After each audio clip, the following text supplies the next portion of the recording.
তোমরা যাকে জাহান্নাম বলো, সে জাহান্নামকে আমি বেহেশত বানাতে পারি আল্লাহর। এই যে ৭৬ দিন জেলে ছিলাম, কি আনন্দে ছিলাম। অন্তর্বর্তী উপদেষ্টা পরিষদ ঘোষণা করেছে এটা একটা উৎসব মুখর পরিবেশে নির্বাচন হবে। আমি সেটাই আশা করব। সবাইকে জানাচ্ছি যে আমি নির্বাচনে আল্লাহর রহমতে প্রার্থী হয়েছি। আমার সহকর্মীরা যারা চাচ্ছেন এবং কালিহাতীর জনগণ চাচ্ছে আমি নির্বাচনে প্রার্থী হই। তা আমি কিন্তু মানুষের মধ্যে খুব, এই যে কালিহাতীতে ঢোকার পর থেকে এলেঙ্গার থেকে শুরু করে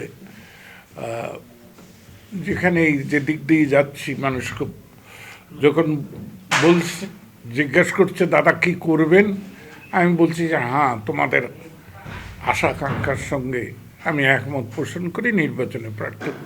সবাই আলহামদুলিল্লাহ বলছে। অন্তর্বর্তী উপদেষ্টা পরিষদ ঘোষণা করেছে এটা একটা উৎসব মুখর পরিবেশে নির্বাচন হবে। আমি সেটাই আশা করব। এবং যেটা সবচেয়ে বড় অন্তরায় ছিল বলে এতদিন আমি মনে করতাম যে বর্তমান বাংলাদেশের রাজনৈতিক প্রেক্ষাপটে বাংলাদেশ জাতীয়তাবাদী দল বৃহত্তম দল এখন, সেই দলের সভানেত্রী অসুস্থ, দায়িত্বপ্রাপ্ত সভাপতি যিনি, তিনি এতদিন নির্বাসনে ছিলেন, তিনি বাংলাদেশে ফিরেছেন। এবং সেই ক্ষেত্রে আমি লক্ষ্য করলাম যে তার নিরাপত্তার জন্য রাষ্ট্র খুবই সুশৃঙ্খল এবং গুরুত্বপূর্ণ দায়িত্ব পালন করেছে। এবং আমি মনে করি নির্বাচনের ক্ষেত্রেও রাষ্ট্র এবং রাষ্ট্র পরিচালকরা এই ধরনের সুষ্ঠু দায়িত্বশীল আচরণ করবেন। জীবন মানেই তো